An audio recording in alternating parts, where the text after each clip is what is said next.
नमस्कार दोस्तों, मेरा नाम है वीरवान और मैं इस वीडियो में आप सभी का स्वागत करता हूं। दोस्तों, आज हम बात करने वाले हैं राजस्थान की कला एवं संस्कृति के अंतर्गत राजस्थान के लोक देवताओं के बारे में। तो दोस्तों, हमने इससे पहले वाली जो वीडियो थी उसमें हमने राजस्थान के लोक देवता और लोक देवताओं में भी स्पेशली पंचपीरों के बारे में भी जाना था। और पंचपीरों के अलावा हमने जाना था लोक देवता तेजाजी महाराज के बारे में, इसके अलावा लोक देवता देवनारायण जी महाराज के बारे में। तो इसी क्रम में हम दोस्तों आगे बढ़ते हैं और आज हम जानेंगे राजस्थान के अन्य लोक देवताओं के बारे में। तो इस वीडियो में जानेंगे राजस्थान के अपने एक लोक देवता हुए हैं जिनको आप और हमने सभी ने सुना है और उनके बारे में जान लेते हैं। दोस्तों, इस वीडियो में जानेंगे लोक देवता इलोजी महाराज के बारे में। तो दोस्तों आइए जान लेते हैं लोक देवता इलोजी महाराज। तो दोस्तों इलोजी महाराज कौन थे और हमारा समाज इलोजी महाराज को किस रूप में पूजता है और क्यों पूजता है। तो दोस्तों इलोजी महाराज जो थे हमारे अक्सर इलोजी महाराज को पूजा जाता है पश्चिमी राजस्थान में बाड़मेर और लगभग बाड़मेर जैसलमेर इधर साइड में पूजा जाता है। और जो इनको क्यों पूजा जाता है, इनकी ऐसी क्या कहानी है, इन्होंने क्या कार्य किया, किस रूप में इनको हमारा समाज पूजता है, इनके क्या क्या उपनाम हमारे समाज ने दिए और ऐसा क्या कार्य किया इलोजी महाराज ने जिसकी वजह से हमारी समाज ने इनको अलग अलग उपनाम दिए। तो दोस्तों इनको हमारी समाज ने इलोजी महाराज जी को उपनाम दिए। इनको कहा जाता है छेड़छाड़ के देवता और बांझ स्त्रियों के देवता कहा जाता है, प्रेम के देवता भी कहा जाता है। इसके अलावा अच्छे वर वधू के लिए भी इनकी पूजा की जाती है। और इसके अलावा इनका एक नाम और मिलता है होलिका के होने वाले पति। तो दोस्तों इनका होलिका के होने वाले पति के रूप में भी इनको पूजा जाता है। तो दोस्तों होलिका के होने वाले पति के रूप में इनको क्यों पूजा जाता है, तो दोस्तों कहानी इस प्रकार से है कि लोक देवता जो अपने इलोजी महाराज थे, इलोजी महाराज अपने समय में काफ़ी हष्टपुष्ट और सुंदर दिखते थे। अब इस सुंदरता को देख करके जो हिरण्यकश्यप की जो बहन थी, दोस्तों हिरण्यकश्यप की बहन का नाम आता है होलिका। दोस्तों होलिका जो थी वो हिरण्यकश्यप को इलोजी महाराज को बहुत पसंद करती थी, लेकिन इलोजी महाराज उनको पसंद नहीं करते थे क्योंकि जो होलिका थी वो अपने रंग रूप की उसका सुंदर नहीं था, ना ही वो अच्छी सुंदर दिखती थी। इसलिए लोक देवता जो अपने इलोजी महाराज थे उनको पसंद नहीं करते थे। तो इस बात से दुखी होकर के उन्होंने मतलब लोग अपने किसी इष्ट देव की प्रार्थना की और प्रार्थना करने के बाद में किसने प्रार्थना की दोस्तों, प्रार्थना की होलिका ने प्रार्थना की अपने इष्ट देव की, उनसे वरदान सुंदर स्त्री बनना चाहती हूँ, सुंदर औरत बनना चाहती हूँ, बस मुझे ये आशीर्वाद चाहिए। तो इस प्रकार इष्ट देव ने बोला कि भाई इस प्रकार तो बन नहीं सकती, ये तो अगले जन्म में हो सकता है या फिर आप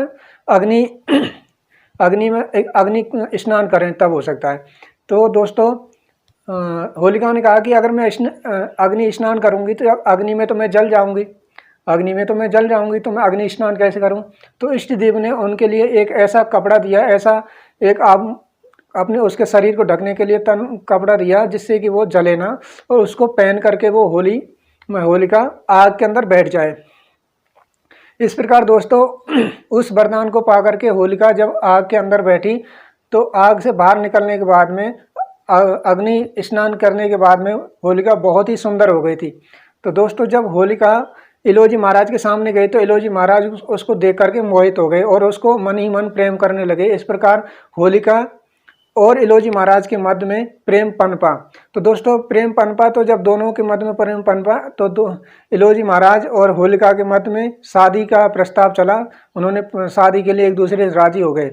इस प्रकार दोस्तों राजी हो गए। तो लेकिन आपने एक बात सुनी होगी कि जो होलिका के भाई थे हिरण्यकश्यप, दोस्तों हिरण्यकश्यप के एक पुत्र थे प्रहलाद, और प्रहलाद जो थे वो भगवान विष्णु को मानते थे, और जबकि हिरण्यकश्यप विष्णु भगवान को नहीं मानते थे। तो प्रहलाद को हिरण्यकश्यप मारना चाहता था क्योंकि वो भगवान विष्णु का उपासक था, भगवान विष्णु को पूजता था, लेकिन हिरण्यकश्यप इस बात से रुष्ट था।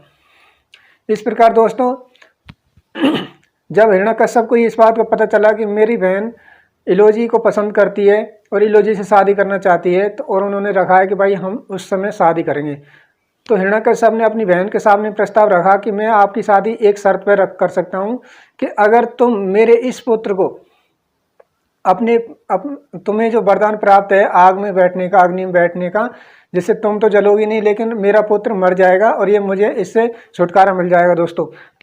इसके अलावा तो इस प्रकार जब होलिका ने इसका मना किया, जब होलिका ने जब इसका विरोध किया दोस्तों, तो होलिका ने विरोध किया तो हिरण्यकश्यप बोले कि मैं तुम्हारी शादी अपने इलोजी महाराज से, इलोजी से नहीं होने दूंगा। इस प्रकार दोस्तों जब मना कर दिया तो फिर होलिका क्या राजी हो गई। होलिका ने बोला ठीक है भाई, आप कहोगे ऐसा ही मैं करूँगी।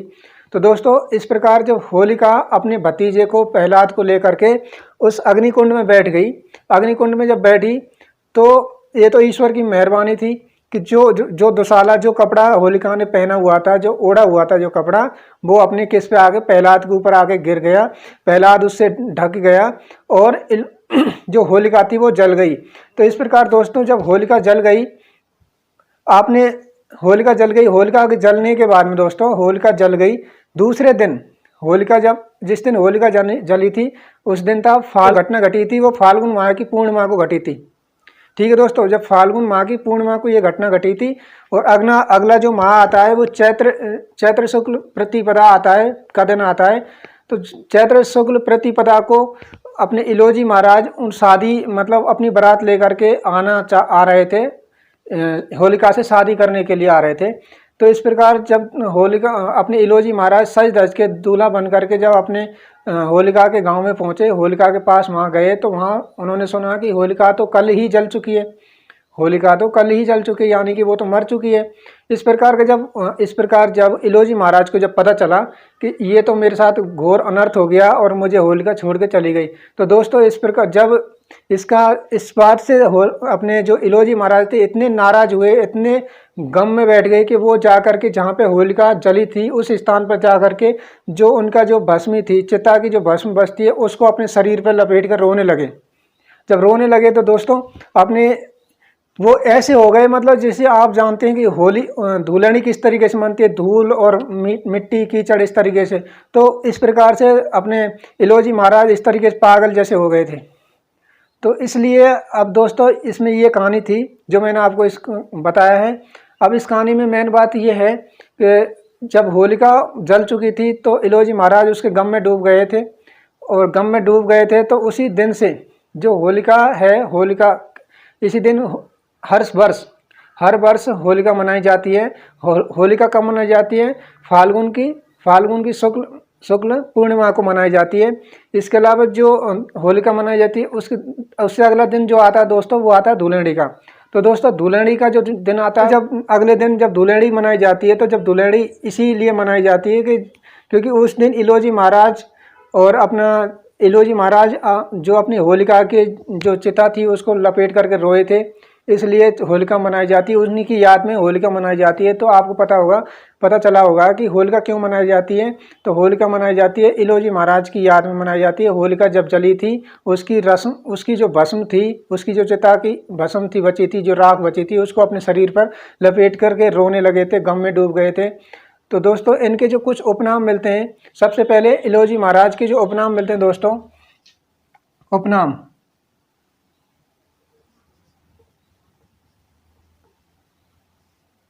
दोस्तों इनके उपनाम मिलते हैं कि एक तो सबसे पहले आपको पता चला होगा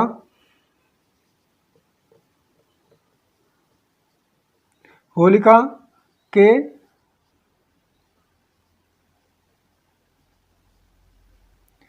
होने वाले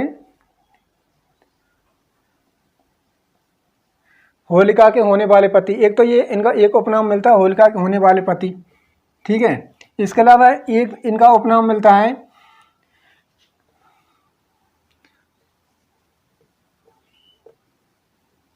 बांझ स्त्रियों के देवता। दोस्तों बांझ स्त्रियों के देवता के नाम से भी इनको पुकारा जाता है।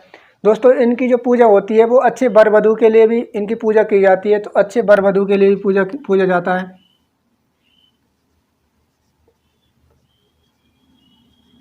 अच्छे वर वधू के लिए पूजा की जाती है।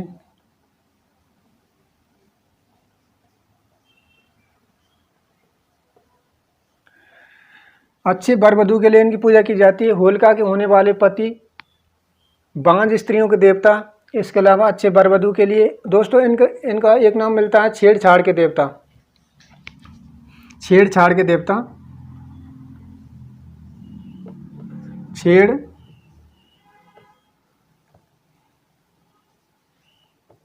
छेड़छाड़ के देवता। तो दोस्तों ये छेड़छाड़ के देवता, अच्छे वर वधू के लिए, बांझ स्त्रियों के देवता, होलिका के होने वाले पति।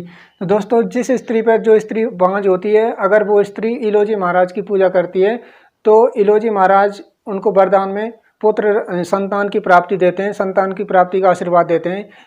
इसलिए इनको बांझ स्त्रियों के देवता भी कहा जाता है। अच्छे वर वधू के लिए भी इनको पूजा जाता है, क्योंकि आपको पता है कि जब अपना इलोजी महाराज जब दूल्हा बन के गए थे तो अच्छे वर वधू के लिए इसलिए पूजा जाता है कि वो खुद तो नहीं बन सके, लेकिन भावी पीढ़ी को जो भी मतलब भविष्य में जो भी अपनी शादी करने वाले हैं उनके लिए उनको पूजा जाता है। किसको? इलोजी महाराज को। होलिका के होने वाले पति, क्योंकि हुए तो नहीं थे, होलिका के पति तो हुए नहीं थे ना, मर तो गए थे, होलिका मर गई थी, इसलिए अपना इनको होलिका के होने वाले पति के रूप में इनको पूजा जाता है। इनका जो पूजा होता है दोस्तों, मतलब आपने पता है कि राजस्थान में अक्सर, पश्चिमी राजस्थान में बाड़मेर और वहाँ के जो गांव है वहाँ पे इनका मंदिर मिलता है, वहाँ पर इनको अधिक पूजा जाता है।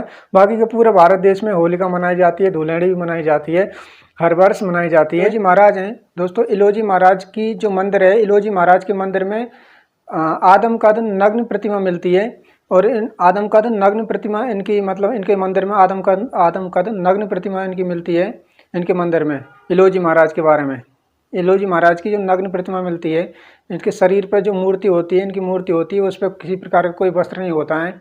तो इस प्रकार से इनकी जो इनके मंदिर में इनकी मूर्ति मिलती है।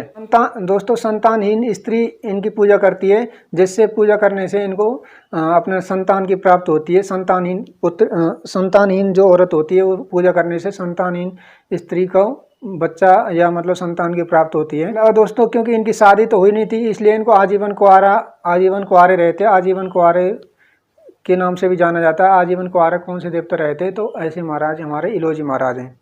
दोस्तों मैंने ये बता दिया कि आपको होलिका के होने वाले पति, बांझ स्त्रियों के देवता, अच्छे वर वधू के लिए छेड़छाड़ के देवता, इनको इस रूप में पूजा जाता है। ठीक है, तो बस इलोजी महाराज के बारे में बस इतना ही था। और इससे आगे हम बात करते हैं लोक देवता मामादेव के बारे में। तो दोस्तों इनका जो मामादेव हैं, लोक देवता मामादेव,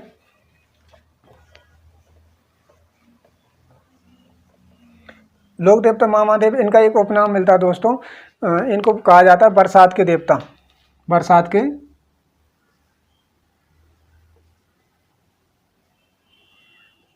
के देवता। दोस्तों इनको बरसात के देवता के नाम से जाना जाता है। इनका जो मंदिर होता है उस मंदिर में ना तो कोई प्रतिमा होती है, ना कोई तस्वीर होती है, जबकि ऐसा कुछ ना होकर के इनकी जो मंदिर होती है उसमें होता है लकड़ी का तोरण बना होता है, लकड़ी का तोरण। दोस्तों लकड़ी का तोरण की इसकी पूजा होती है इनके मंदिर में। बरसात के देवता के उपनाम से इनको जाना जाता है। ठीक है दोस्तों, लोक देवता मामादेव को बरसात के उपदेवता, लोक देवता मामादेव को बरसात के उपनाम से भी नाम से भी जाना जाता है, कि इनका उपनाम मिलता है लोक देवता मामादेव का उपनाम मिलता है दोस्तों बरसात के देवता मिलता है। इसके अलावा इनके जो मंदिर होता है वो मंदिर जो हमेशा गांव के अंदर ना होकर के गांव से लगभग बाहर होता है, और इनको बरसात के देवता के नाम से पूजा जाता है। करने के लिए इनकी मंदिर में भैंसे की बलि चढ़ाई जाती है।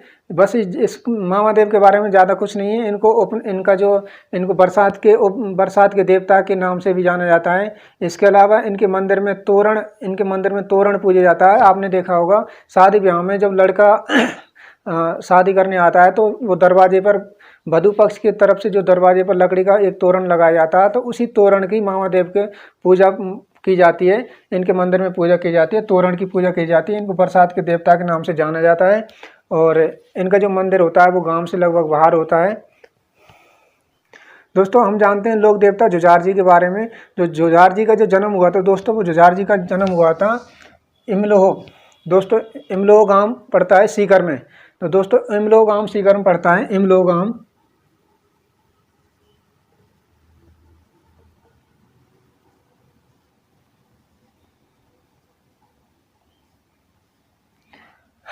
इमलोगाम, यहाँ पर तो इनका दोस्तों जन्म हुआ था। ज़्यादा इनकी बड़ी कहानी नहीं है, बस इतना ही है कि इनका जो मंदिर है, इनका जो जन्म है वो सीकर, इमलो सीकर में हुआ था। और जो इनका मंदिर है वो स्यालोदड़ा में बना हुआ है। मंदिर दोस्तों इनका स्यालोदड़ा में बना हुआ है। और ये स्यालोदड़ा पड़ता है दोस्तों सीकर में।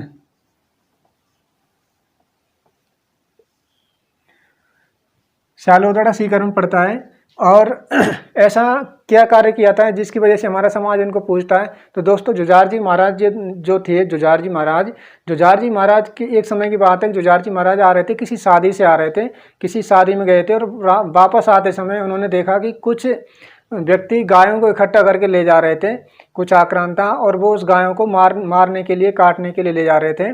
तो दोस्तों जुझार जी ने जब ये देखा कि ये बंदे गायों को चुरा करके, मतलब गायों को ले जा रहे हैं, तो उन्होंने उन गायों को रोकने की कोशिश की, लेकिन वो नहीं रुके। दोस्तों जब नहीं रुके तो उनके दो भाई भी थे, वो भी उस मतलब उनको रोकने के लिए आए। लेकिन उन्होंने क्या किया, जो गाय को ले जाने वालों ने क्या किया कि जो जुझार जी महाराज थे, जुझार जी महाराज, इसके अलावा उनके दो भाई थे, उन तीनों को वहीं पे मार दिया गाय की रक्षा करते हुए। इसके अलावा जो जिस शादी से वो आ रहे थे, तो उसमें जो दूल्हा और दुल्हन थे, तो दूल्हा और दुल्हन को भी इन्होंने मार दिया था। तो दोस्तों दूल्हा और दुल्हन को मार दिया था। तो कुल इस ये जो लड़ाई हुई थी गाय की रक्षार्थ हेतु, इसमें कुल 5 व्यक्ति मारे गए थे। तो दोस्तों इनका जो मंदिर है ना, इनके मंदिर जो स्यालोदड़ा सीकर में जो मंदिर बना है, उस मंदिर में दोस्तों 5 व्यक्तियों की पूजा की जाती है। कि मतलब जुझार जी महाराज, उसके दोनों भाई, प्लस में जो वर और वधू, इस प्रकार से इनके मंदिर में 5 व्यक्तियों की पूजा की जाती है, वर वधू और जुझार जी के दोनों भाई। तो इनका जो मंदिर है उसमें मंदिर बना है स्यालोदड़ा सीकर में। और इनका जो जन्म हुआ था वो इमलो सीकर में हुआ था दोस्तों। बस इनकी ज़्यादा कहानी नहीं है दोस्तों। इनका जो मेला बढ़ता है, वो मेला बढ़ता है रामनवमी को, मेला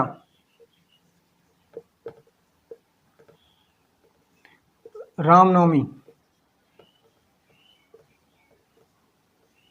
और रामनवमी कब आती है? चैत्र शुक्ल नवमी, चैत्र शुक्ल नवमी को इनका मेला बढ़ता है। और मेला कहाँ बढ़ता है? स्यालोदड़ा सीकर में मेला बढ़ता है। इसी दिन इनकी मंदिर में पूजा, मतलब पूजा तो की जाती है इनके मंदिर में। दोस्तों हमें पता होना चाहिए कि इनकी पूजा क्यों की जाती है। क्योंकि इन्होंने गाय की रक्षार्थ हेतु अपने प्राणों का बलिदान दिया था, इसलिए इनकी पूजा की जाती है हमारे समाज के द्वारा। तो इनका जो जन्म हुआ था वो इमलो सीकर में हुआ था। मंदिर जो स्यालोदड़ा सीकर में बना हुआ है। और जो मेला है वो रामनवमी को मेला बढ़ता है, यानी चैत्र शुक्ल नवमी को इनका मेला बढ़ता है। तो दोस्तों ये थे जुझार जी महाराज। जुझार जी महाराज ने क्या किया था? जुझार जी महाराज ने गाय की रक्षार्थ हेतु अपना बलिदान दिया था। तो इनको हम कह सकते हैं गोरक्षक देवता के रूप में भी इनको हम बोल सकते हैं, गोरक्षक देवता के रूप में। ठीक है दोस्तों, तो ये था अपने जुझार जी महाराज। इससे पहले हमने पढ़ा था लोक देवता मामादेव के बारे में, उससे पहले हमने पढ़ा अपने लोक देवता इलोजी महाराज के बारे में। तो दोस्तों बस आज की वीडियो में बस इतना ही था। मेरा ये वीडियो देखने के लिए आपका बहुत बहुत धन्यवाद। अगर आपको लगता है कि मेरे द्वारा कोई कमी रह गई है तो उसको आप कमेंट्स बॉक्स में बता सकते हैं। और अगर मेरा वीडियो जो अपना रिएक्शन देना है वो आप मेरे इस कमेंट्स बॉक्स में दे सकते हैं। ठीक है दोस्तों, तो मेरा ये वीडियो देखने के लिए आपका बहुत बहुत धन्यवाद।